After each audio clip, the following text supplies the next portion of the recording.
Good morning, everyone. This is a good morning, even though it's overcast outside. All the fair weather birds are watching on live stream. They couldn't possibly handle the fact that they had to put a jacket on to go out and go to the service this morning. Anyway, we have their names. They're karmically in trouble. Is there anybody here from another Unity? Anybody here for the first time? Anybody here who's awake? Raise your hand if you're awake. Pinch yourself. Okay. There's a great talk coming your way. I mean, a super talk coming your way. It's going to be so mind-opening. So look forward to it. Okay.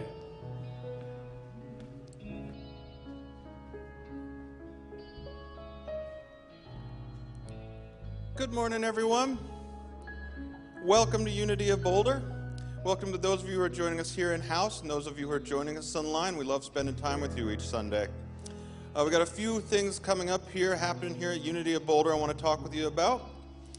Starting with this Friday, we have our monthly illuminated sound experience that takes place downstairs in the meditation room, and it is a full-fledged sound bath led by Rebecca Braxis, who I'm sure a lot of you would recognize. She's often our special musician and sometimes even does some of her sound work as here on our stage. So she does it on the third Friday of every month. It's an awesome event. It's from 6:30 to about 8:15 this Friday. $20 if you prepay it. You can get the tickets on our website, or $25 at the door. That's this Friday. This Saturday, we have a group that meets every month. They're called Tantra Speed Date. If you're looking for someone, if you're trying to find the love of your life and you're tired of online dating and all the biz that comes with that, this is a totally different approach. This is a face-to-face approach, and it's a very spiritual approach to dating. And that takes place downstairs in our assembly room. That's our big center room downstairs. That's this Saturday night at 6:30. You can just show up and sign up then. And we've heard fantastic results from congregants who have gone down to it and reported back to us that it was a wonderful experience. So definitely check that out if you are looking for a partner. And lastly, we have on August 25th, that's a Sunday, that is our Welcome to Unity Sunday. This is our big celebration of the end of the summer. It's when we restart our Sunday school programs. That's our Sunday school, our middle school age kids, and our high school age kids. If you have kids that you've never brought in, this is the time to bring them in to start. On that day, we're going to have a bouncy castle. We're going to have festival games and treasure hunts. And we're also going to have a potluck in Fellowship Hall following the second service. Please come out to that. If you have someone you've always been thinking about, I really would like to bring this person to Unity of Boulder and let them try it out, this is the day to bring them and really let them see what Unity of Boulder is all about and come enjoy this experience with us. So definitely do that. But we definitely do need volunteers still, for one, to help us set up the potluck, and two, to run some of the games. If you're interested in volunteering for anything like that on Sunday, August 25th, please see Heather in the bookstore following the service, or just give us a call throughout the week to have questions about it. All right, thank you very much.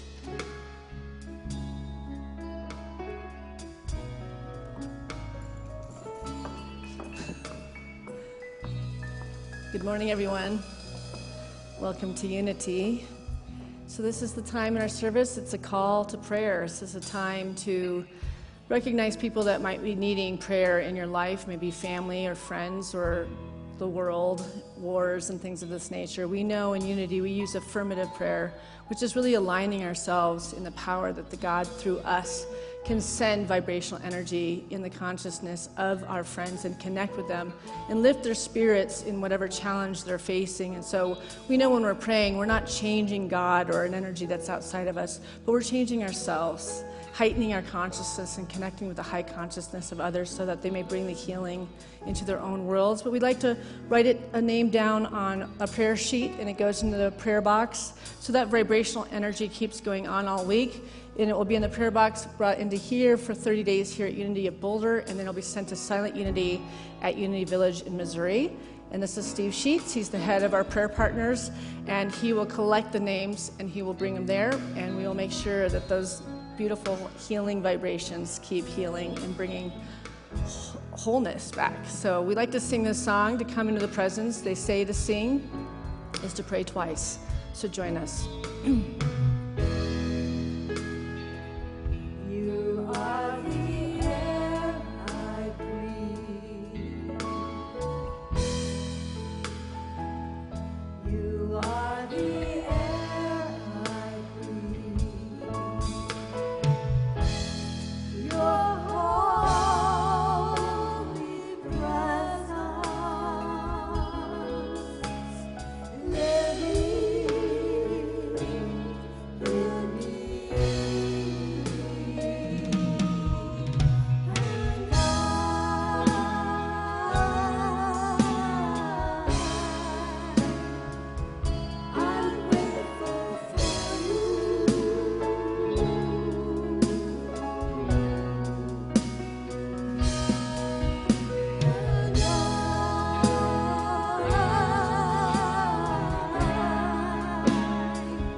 I'm grateful for I'm grateful for you. Now you know how it goes. You are the air I breathe. You are the air I breathe. Your holy presence living in me. And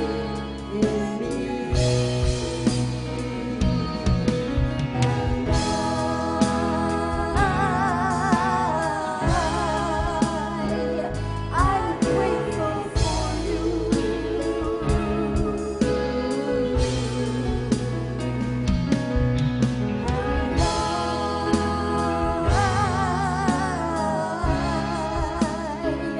I'm grateful for you.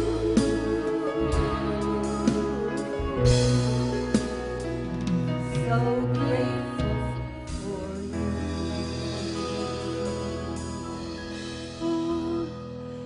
And so it is. Okay, our special music is being shared by our in-house rock band. Let's have a warm welcome for Ravenwolf.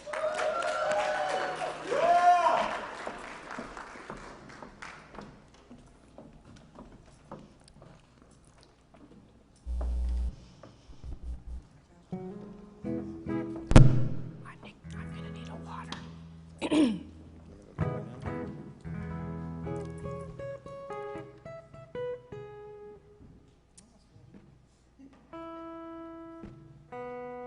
Feel free to sing along.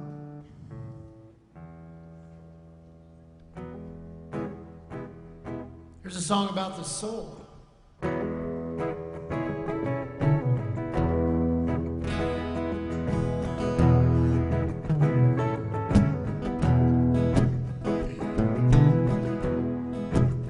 We were born before the wind, also older than the sun, and the Bonnie boat was one. We sailed into the mystic.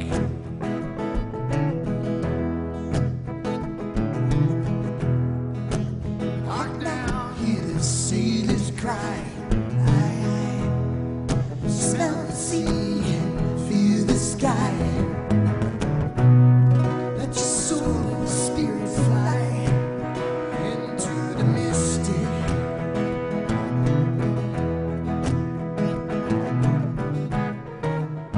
When that foghorn whistle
invite our entertainment club out and have them come join us for a sing-along, and you're welcome to stand up and sing with us, or you can stay seated, whatever makes you feel comfortable.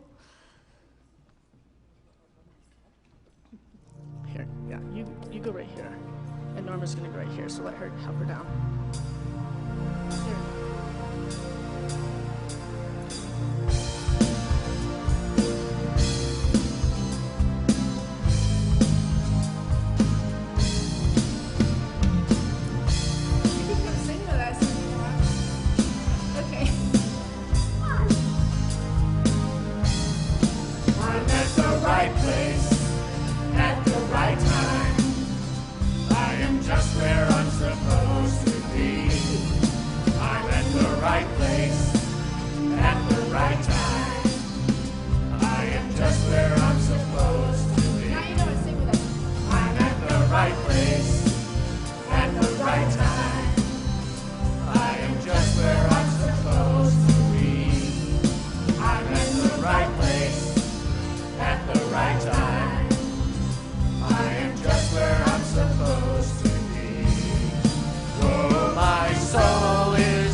And turn and meet one another and say, thank you, God, for you, and get each other's names.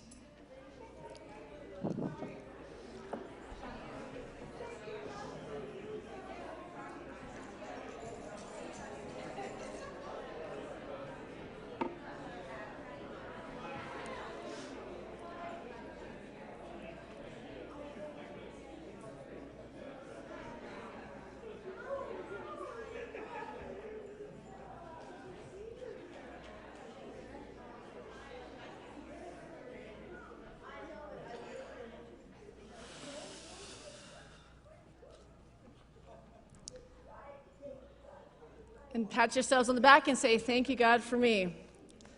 That's an important part, to appreciate self so that we share that beautiful self with others and become that vibrational pull of love and peace for this world to others and be the change we want to see in this world. So today my talk title is In My End is My Beginning. And this will come to make some sense, but this is actually a T.S. Eliot quote. Some might say that our goal is to get to heaven in the very midst of us. Others might phrase the goal as reaching perfection or high consciousness. The reason that spirituality is so important is that it is reality. We are not human beings having a spiritual experience. We are spiritual beings having a human experience. Who I am and what I am is not my body. It's not even my personality. It's not the trauma that I suffered. It's not what I've been through. There is a little spark of the divine inside of everyone. There's a hard data that shows around mental health and well-being that having serenity, meaning, purpose, and losing oneself to a transcendent self of the divine increases greatly the quality of our lives. We are part of something much greater, much more beautiful than ourselves, and living in that state can greatly enrich your life and others. Since we're getting back to Welcome to Unity Sunday, I'm giving a little bit more of a perspective on what unity is and what unity isn't. Unity of Boulder also is, unique in its own, and that's the beauty of unities all across the country, is that they vibrationally connect with the consciousness of the town that they're in. And so you'll find more Eastern religion in ours, more meditation, more really knowing thyself and working with that work. You'll find others being more Christian energy. They are more of a Christian, we use Christianity, but we only use it through the words of Jesus Christ and the teachings he taught. So there's really 4 books that we follow: Matthew, Mark, Luke, and John. And it's when he's speaking about us being able to work the same miracles as he does. Our whole mission here is to not create dogma or separation or religion. Unity is about connecting all the religions and finding where we can unite in oneness and recognize that any path that leads to God is good. And we know in unity that God is within the very midst of us. So Unity of Boulder Spiritual Center facilitates the modern day quest for personal transformation. Unity's fully diversified programs include Sunday services, weekly classes, meditation gatherings, and discussion groups using the inspired writings and teachings of enlightened people of every historic period. Unity acknowledges God as the omnipresent, creative, healing source within each and every person. And the one enlightened person from history I'm going to be sharing about today is Edgar Cayce. That's going to be our topic for today, and it is one of my favorites. He's known as the sleeping prophet. During his sessions, Cayce would answer questions on a variety of subjects such as healing, soul's reincarnation, dreams, the afterlife, past lives, nutrition, Atlantis, and future events. And I'm going to be sharing a couple things to kind of support what he shared through many books, and the books were written about his work. So when you find his books in our bookstore, they're really like word-for-word readings he did in a sleep state for people that were facing cancer or facing a family member that they never got along with, and trying to find out why these difficult things show up in our life and how sometimes the difficult things coming up in different ways, different circumstances, but the same teaching of it is actually a spiritual unfoldment for the soul, and how when we recognize that when we're up against the difficulty, that there's actually a soul journey to it, and it's unique to an individual's soul journey. And so we're going to speak to that a little bit today. So I'm going to ask you today to take an approach that is referred to the don't know mind. The don't know mind frees us up from our ordinary ways of seeing and knowing the world by propelling us toward our direct experience. The don't know mind is one characterized by curiosity, surprise, and wonder. It is receptive, ready to meet whatever shows up as it is. And I also implore you to take what works for you and what doesn't, because this is your soul journey. And when it resonates with you, that's from your deep knowing, from your energetic system, that's what your soul is really attracting in your life. And if something's like throw it away. I'm not up here to say that I know the answers to all of it. I just like to bring it all here and let us all, play in this energetic reality and find what resonates, what prayer practices, what meditation practices work, so that we may bring them into our life daily and experience a more co-creative experience with God, source, spirit, whatever word makes you feel seen, loved, held, and powerful, right? Edgar Cayce says we are co-creators with the divine. Perhaps more than any other idea, the statement gets to the heart of the Edgar Cayce information on the power of the human soul. However, even when we come across this concept in the Edgar Cayce readings, we may simply say the words rather than come to a full realization of their meaning. We may also believe that this co-creative ability is something far off. Perhaps something that will be ours when we reach perfection.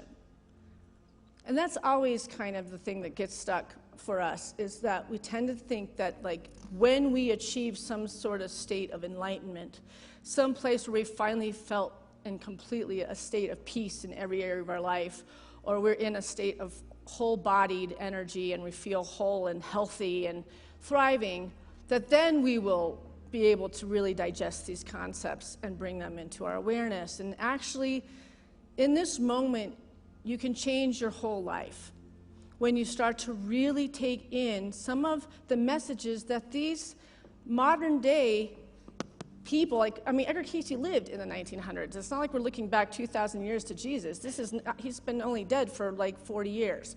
So this man was doing this work, and what's interesting is that what he taught from the sleep state would not have aligned with his Christian practice. He read the Bible every single year. He taught Sunday school. He was living a certain doctrine that actually would be against him almost being a witch in a way, except he was a man, so nobody burnt him at the stake. No judgment there, but there were a lot of people that thought he was woo-woo, except that it was proven that his stuff worked. He could come up with herbal supplements for blindness. He could come up for illnesses. If anybody's not read his books and you want to see that, what this man shared was super enlightening and amazing, it will transform you, because what we're always teaching here is that Edgar Cayce isn't some special son of God, just like Jesus is some separate son of God. Edgar Cayce is an example of what we also can do. That we have this power, we have this insight, we have this intuition, and these are the things that grow us, and we start to recognize that we're souls that have had many, many lifetimes, that we can actually access energetic things from other lifetimes. We can start to heal the things we brought here with us to overcome, because it's about the soul growing or the soul going backwards. This is Edgar Cayce's words. So our journey here is to bring more spirit to life. Right, and I'm going to go into some things. I'm going to be reading quite a bit in the sermon so we can get to the bottom of a lot of it. So Cayce goes on to say, we are not physical bodies with souls, but are instead spiritual beings having a spiritual experience. We are not spiritual beings who have forgotten our true nature and are not always living up to the very best we have within us. Instead, we generally identify with our physical lives and our earthly experiences and forget why we even came into the earth in the first place. Simply stated, we came into the earth to somehow bring spirit here. Some might say that our goal is to get to heaven. Others might phrase the goal as reaching perfection or high consciousness so that we can get out of the world. Yet both of these goals look at our heritage from a perspective quite different than that contained in the Edgar Cayce readings. In fact, the readings confirm that God desires to be expressed in the world through each of us. Yeah, our job is to somehow bring heaven or divinity into the earth. The example set by Jesus, our brother and teacher, demonstrated the way to realize our Christ consciousness and invited us to join him in it. Jesus being a pattern for every soul. That is why we are here. Our goal is to bring the very best we can think of into full manifestation in our lives and in our relationship with others. That is the ultimate power and destiny of the soul. For ye are as a corpuscle in the body of God. This is his wording. Thus a co-creator with him, which we can go her, him, because that's just still, again, the old language. It's a universe. I don't think it's female or male. I think it's energy, right? In what ye think and what ye do, and ye change, each soul ye contact, literally or mentally, no soul may come in contact with the entity without being changed, either in body, in mind, or in purpose. So think of my topic before. It was like it's in the ending that we are at the beginning, right? So we have to literally start to let go of We don't connect with this entity of spirit until we let go of the mental, of the part that we keep limiting ourselves to think that this expanded power lives within us, where we can actually express and access something that is so much more than this lifetime, something that's so much more here to guide and direct us, right? So that was Edgar Casey's reading number 2794-3. So they were all kept by numbers. Corpuscle is a minute body or cell in an organism. So in my end is my beginning, is what T.S. Eliot said. Charles Fillmore, who's the co-founder of Unity, says, God is all good, always love. Spirit never changes, no matter what we do or may have done. Spirit is always trying to pour more of itself through us into visibility. So when you see that there's this aligning energy from our founder, who he also was not aware of Edgar Casey. But when you start to look at these masters that preceded us, that studied all the religions and tried to find where they all agreed, there is a common thread where we start to actually crack the mystery of life. We start to get to peer within something we thought we might not ever experience here. And in many of the religions, it's an idea that when we die, we get to peer in. Right? And so it makes us so limited here. When we face death, when we face loss of children, when we face loss of spouses, when we have the big breaks that break our hearts so completely and we think something ended, like completely. And when you start to live in this reality, you recognize that we're souls first. So when we have that big break that breaks our heart and we think it's final, we know there's still access because that soul is still in the midst of us. It's still a part of us. So we can still find a new way to communicate with this mother, with this brother, with this person. When I lost my son 19 years ago, I remember my ex-Catholic mother-in-law saying to me, 2 days into it, and I'm in such deep grief, well, when you die, you'll get to find out why this happened. And I just looked at her like, who the hell could wait their whole life to figure out why this happened? This thing that has destroyed my life. I'm going to work on it today. I'm going to find my communication with my child today. We have access right now. Why would I wait till 70 years to find out? I'm going to find peace in the midst of this experience. I'm going to find my joy again. I'm not willing to die to this experience because I know everything happens for a reason. There's a season for everything, and even the hardest, most painful thing that's ever happened in my life has been the greatest gift of my life because He gave me my life. He gave me my truth. He broke my heart open and gave me my life and gave it to me abundantly in a way that He could have never given it to me in His life.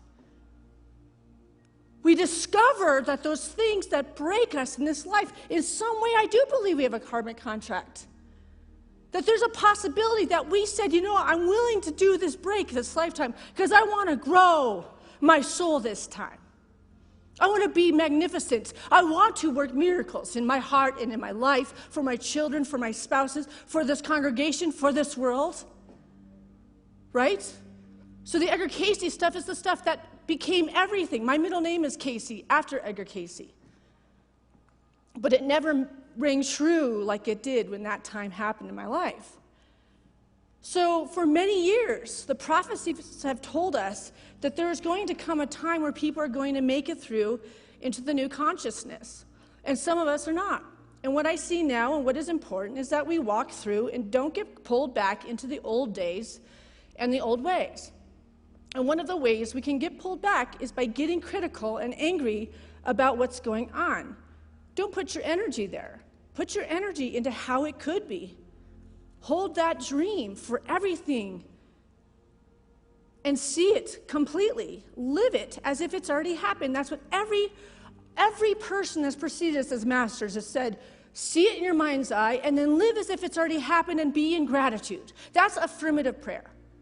You're not begging and trying to transform a God that's outside of you. You're changing yourself and energetically becoming the thing that will have that in your life. You will walk through your life as if it's already happened. When you walk through that, you're met vibrationally, and then your life is healed in that particular area of your life. It's amazing. It's actually really easy, and yet it's really not easy because we have to hold ourselves accountable. We don't get to complain about our problems anymore to everybody. We don't have to find, people to rally around us to say that we're right when we were really wrong and we really rotten to somebody. We have to hold ourselves accountable for the vibration we're bringing into our own hearts and to others, right? So again, so we have the original title from T.S. Eliot, In My End is My Beginning. Here's Edgar Cayce. Birth in the physical is death in the spiritual. Death in the physical is birth in the spiritual. So, what does that mean? The death is the old self that doesn't have that knowing, like that's the part where we know everything and we've figured it all out, and so we keep participating with all the knowledge we already have, and we keep trying to make something different and knocking at the same door that's been closed forever and expecting a different result, which is insanity. The end is letting go of control. Staying in meditation and being with your breath. Staying in a high state of consciousness regardless of what's going on in your life, and becoming the eye of the storm and allowing the oars to take you downstream. Get those rid of those oars and just go down and let spirit lead your life. Get out of your own way. Quit making a story whether it's good or bad. We're the only ones that are the narrators of that. And start to build your faith in this greater something, that there's absolutely divine order to everything, even the most painful things that happen in life. So it's sort of a phoenix process usually.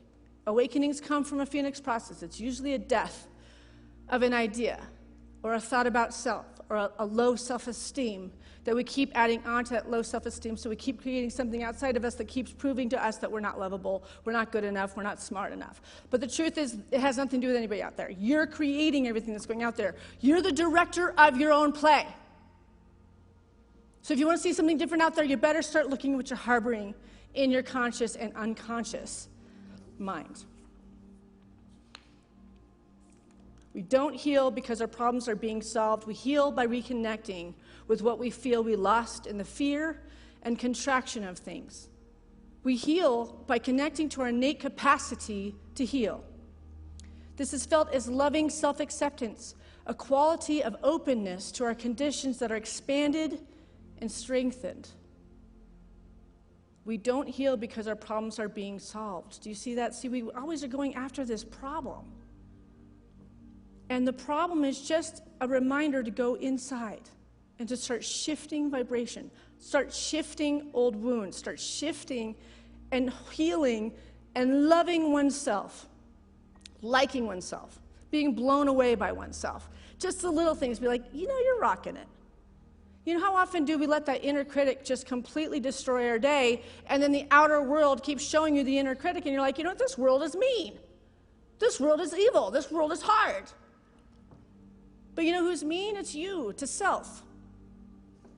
You're the one that's speaking to yourself that way. Alan Watts says, it is divine inspiration because it hits your heart so hard with a yes. There's a knowing of it from some realm, but a not knowing as well. So when we have the divine inspiration, something is urging us towards something different that takes us out of that knowing mind. But you have free will to change and grow and be different today. You don't have to carry this baggage with you anymore. It's a lot of responsibility to carry your baggage, to carry your story, to carry all the things that keep you living in limitations, right? So I want to give you an example that is going to make sense. I don't know if by the end of this sermon, but I'm going to add on to the sermon because we're running late already. I want to give you an example of this not knowing and experiencing it by the proof of life after death. I'm going to share a few facts that have been documented in modern research that leans towards life after death being real. So I'm going to start this video. It's 4 minutes long, but I'm going to be showing the full 18-minute version after service if you want to stay and watch it, and then I'm going to have a discussion group if people want to stay and discuss this topic. Here we go. Near-death experiences represent some of the most incredible and compelling evidence for the reality of life after death. In this video, I'm going to share 7 truly astonishing facts about near-death experiences that have been documented in modern research, some of which are so miraculous that I think you'll agree they simply have no conventional explanation and clearly point to the conclusion that within each one of us, there's some part of who and what we are that continues on beyond the death of this physical body. The mission continues today, my friends, to integrate science and spirituality, because I believe this ancient wisdom that we are infinite divine beings in a temporary human lifetime could be exactly what we need in the modern era to help humankind evolve and awaken. So let's get into this.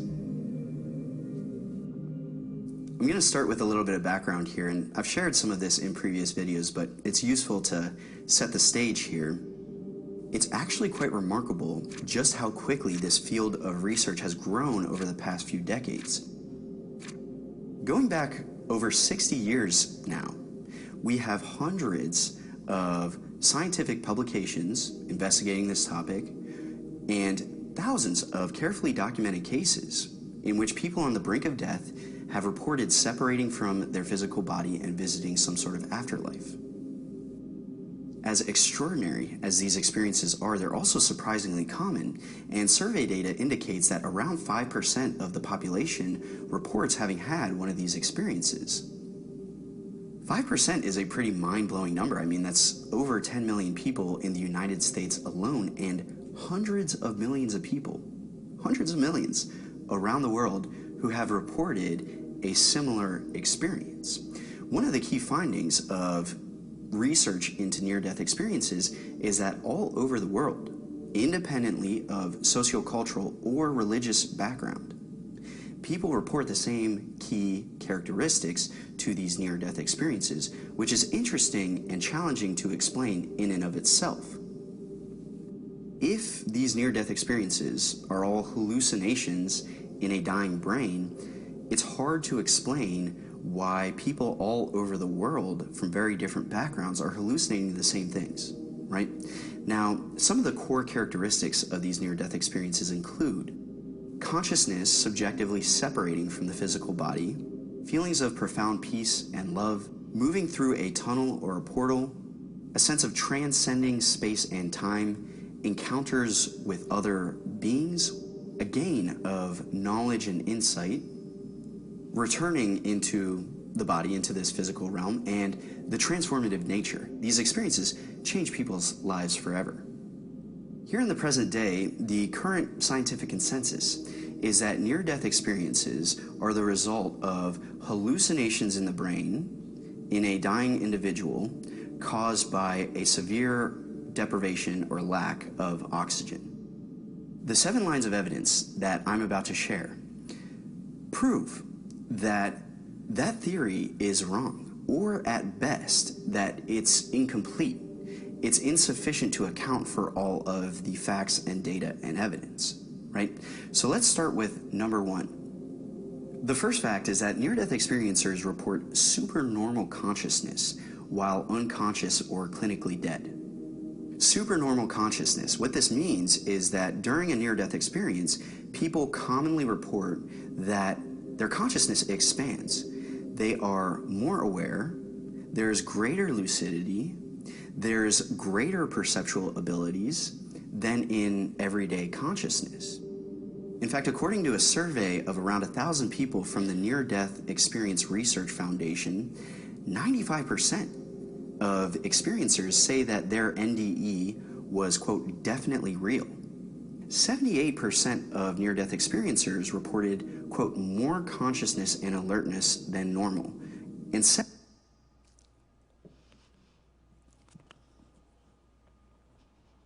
It gets even better from there. As you know, that's one of my favorite topics because that's what called me to ministry, really. I mean, I was raised by a family of ministers. Obviously, my father, Jack, and my brother actually is starting a new church in Missouri, and you in this white t-shirt, you tall guy, you look just like my brother in this. It's just weird. I feel like my brother's sitting here. I just have to say, I don't know you, but I just keep looking at you because I'm like, it's like as if Shad's sitting here, my brother, and we're thinking about him today. He's starting a new church called the Fillmore Church. But being raised by parents that are in it, and you know, growing up in the Sunday school and the youth department and everything, my call to ministry had to come from my own experience, right? I believed in God. I prayed, I meditated, I did all of the above. I questioned it, you know, all of the normal things that we have to do. But when I lost my son, all of a sudden I had to apply those skills. And I had to apply those practices, and I had to apply those principles. And I came to the church like 4 days after I lost him, and I was walking to the bookstore. I was leaving town to be with family, just to grieve, and a book literally went flying off the shelf in this bookstore, and it was an Edgar Casey book. And everything that I was reading in that book was bringing me home to the spirit that I knew I was from many lifetimes, and even a knowing that this was going to happen in some way. Like, I always had this fear of people's children dying. It was strange. And then I realized I had some sort of preemptive knowledge of that fear came from even being a little kid. I knew that was coming in my life on some intuitive level.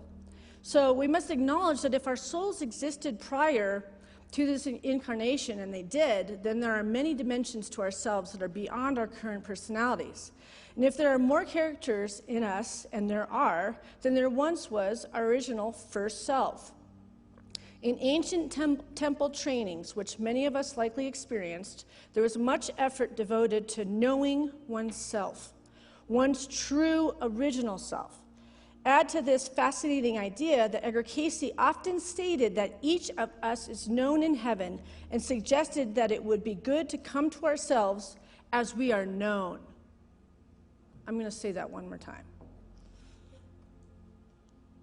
Add to this fascinating idea that Edgar Casey often stated that each of us is known in heaven, and suggested that it would be good to come to ourselves as we are known.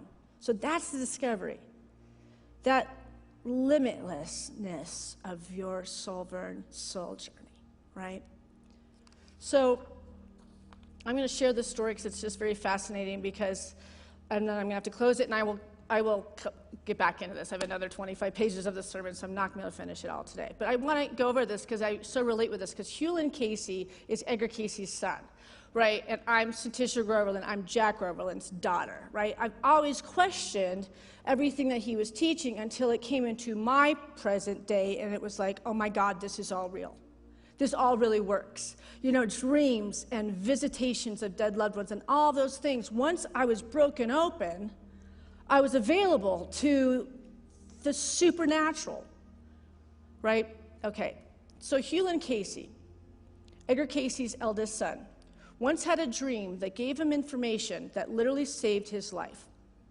Hewlin had recently become engaged to a woman named Olive. Not surprisingly, he requested a life reading from his father, Edgar, for his new fiancée to see if she was indeed the woman for him, and discovered that she did have at least one previous incarnation as his wife. He had also requested a reading for a close friend of his named Fred. It appeared that in a past life, he and Fred's fight over a woman had split a kingdom, and that woman was, yes, you guessed it, Olive. Hewlin then had the questionable idea of getting them together to see what would happen. So he's questioning his dad's work to see if this thing is real. He invited Olive and her mother to come down from New York to dinner, and also invited his visiting friend, Fred. After dinner, which seemed very uneventful, Fred told Hewlin, "She is the worst you've ever picked. Cold as ice, you can't marry her." Olive soon returned to New York City, and a few days later, Fred left. Hewlin soon received his engagement pin back, the ring back, with a note of apology from Olive and Fred. Not only had they started dating, but Fred admitted their affair had started the night of their shared dinner. This is real. This is like the real deal. Hewlin was hurt and angry, but now convinced reincarnation was real. 20 years later, Hewlin started having repeating life-threatening choking episodes. He had been in the ER 3 times now and was fearing for his life when he had the following dream. He sees himself as a Norwegian man choking a woman, his wife, to death after she becomes pregnant with another man's child. The setting is reminiscent of one of his life readings. Her face is olives. He now realized that he had never truly forgiven her and prayed for the strength to do that. A few days later, because this is how the cosmic things with these soul friends, we literally interact in this thing, this lifetime, with stuff this other lifetime. It's so awesome and it's so real. I love this stuff.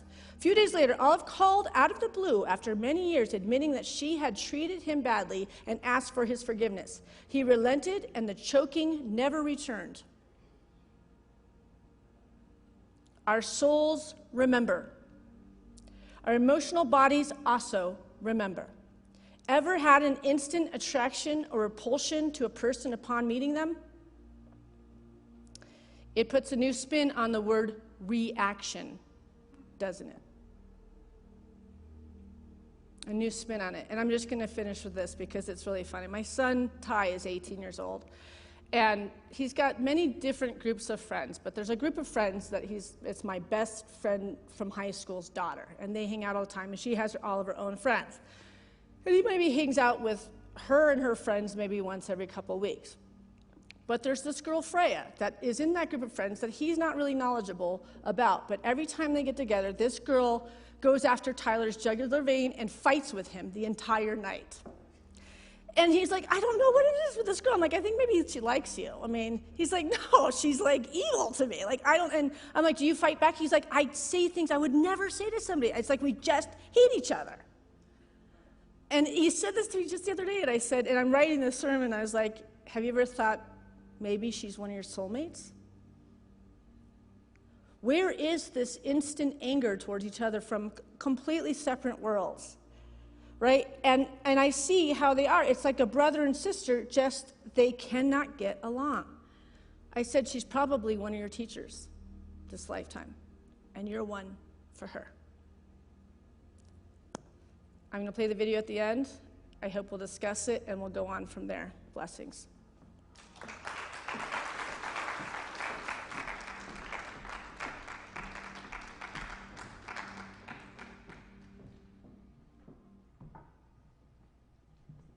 An offering for Unity now, with the understanding that our lives are intermingled for long, long periods of time. And we are very blessed to reach this place in our awareness where we're opening up and being opened up to this more expanded reality. The illusion that we only go around once and we have to deal with things just with the little bit of knowledge we've acquired here is simply not true. And we're learning that we have resources that are greater that we can bring into play in our lives every day. It's a beautiful talk as Syntysche is giving. This next part of the video is going to open your mind, seriously open your mind. And so, to all of you that are watching this live stream, you can scroll down to that place that says donate. Appreciate it that if you would do that. And also, if you're watching this on our website, you go to the right, top right-hand corner. It has an area there that says donate to Unity.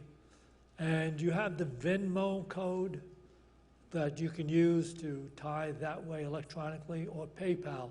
We even have the QR code for those ways to tithe in the lobby. So do what you can to give something back to this particular organization that is helping us all realize our divinity. So with that in mind, let's bring our tithes into our hearts, into our hands, and bless them with this offering prayer. Divine love, through me, blesses and multiplies all that I have, all that I give, and all that I receive, because I give. And so it is. And we have Raven Wolf to share their music with us once again. Doesn't get better than this. With special guest, the Unity Band.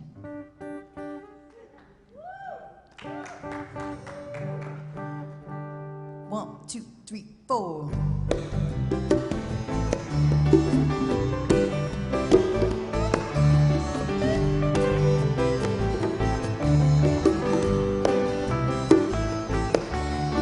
Once upon a midnight dreary, a boat with something in my head. I couldn't escape the memory of a phone call and of what you said. Like a game show contestant with a parting gift, I could not believe my eyes when I saw through the voice of a trusted friend who needs to humor me and tell me lies. Yeah, humor me and tell me lies.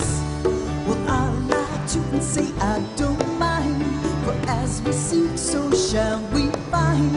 And when you're feeling open, I'll still be here, but not without a certain degree of fear of what would be with you and me. I still will see things hopefully. Why'd you wanna give me a run around? Isn't it your right way to speed things up? We know that this is all it does is slow me down.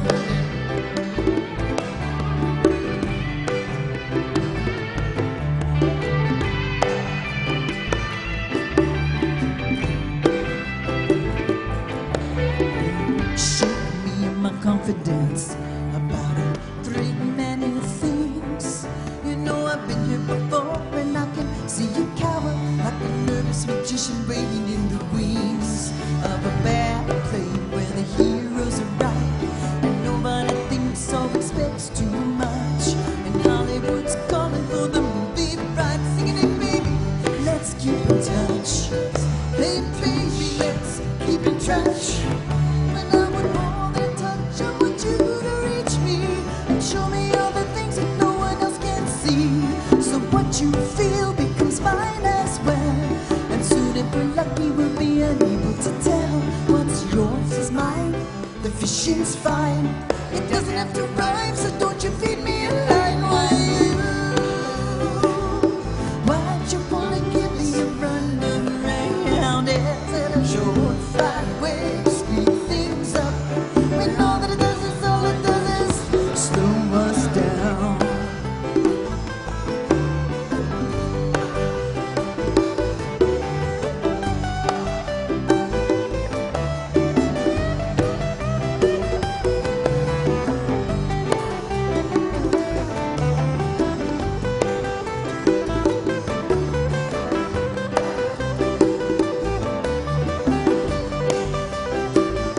Tra-la-la, bombardier, this is the pilot speaking. Have I got some news for you?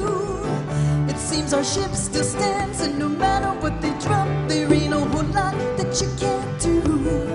You see, our banner may be torn, the wind's gotten colder. Perhaps I've grown a little cynical. I know no matter what the waitress brings, I shall drink it and always be full. Yeah, my cup will always be full. Well, I love coffee and I like tea, but to be able to enter a final plea, you see, I still got this straight that we just can't shake. I love you to the point that I can no longer take. Well, alright, okay, so be that way.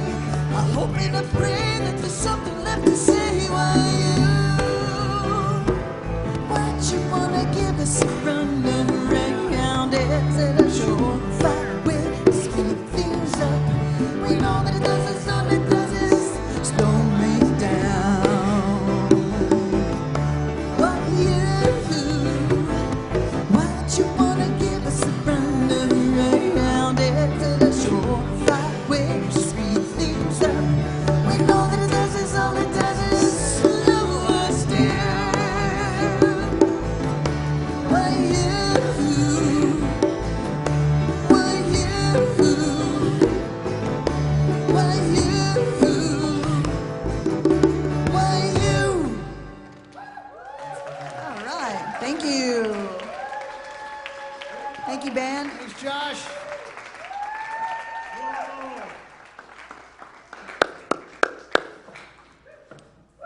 We We want to let you know that there's prayer partners available to you at the end of this service. They're wearing these beautiful white sashes. You can just stay seated in your seat at the end of this service, and they will come and find you and take you down to our meditation room because we're going to be playing a video after the service.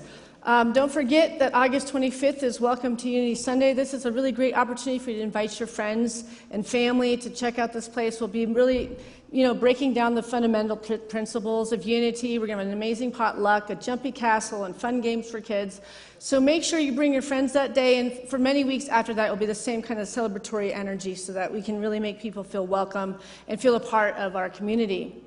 Do you have anything to say, sir? No, I'm all set out. Okay. All right, let's circle up around the pews and hold hands and sing Let There Be Peace on Earth. God knows we need it.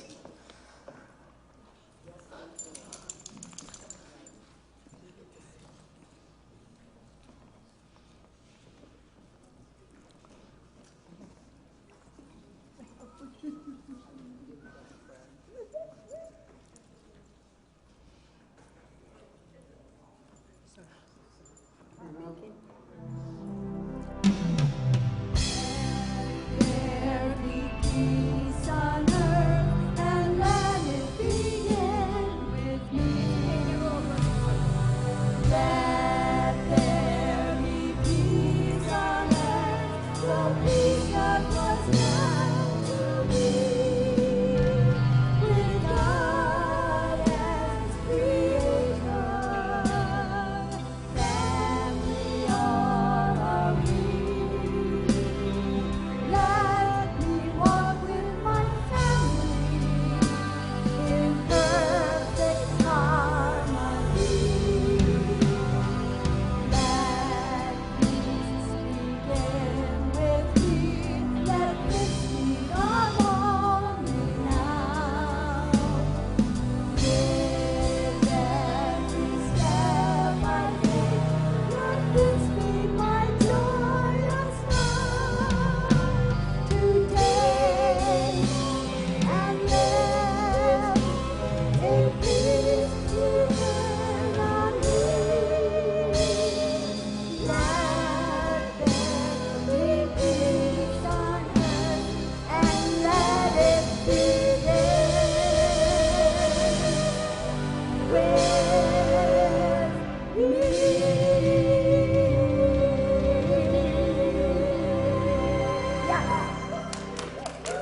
And we're going to wait 5 minutes to turn the video on so you can grab some coffee and some food and come back in and we'll watch the video together and discuss it if you feel like it. I release and I let go. I let the Spirit run my life, and my heart is open wide. Yes, I'm only here for God. No more struggle, no more strife. With my faith, I see the light. I am free in the Spirit. Yes, I'm only here for God. I release and I let go. I let the Spirit run my life, and my heart is open wide. Yes, I'm only here for God. No more struggle, no more strife. With my faith, I see the light. I am free in the Spirit. Yes, I'm only here for God. In the Spirit and my heart. Sound great. Yes, I'm only here for God. No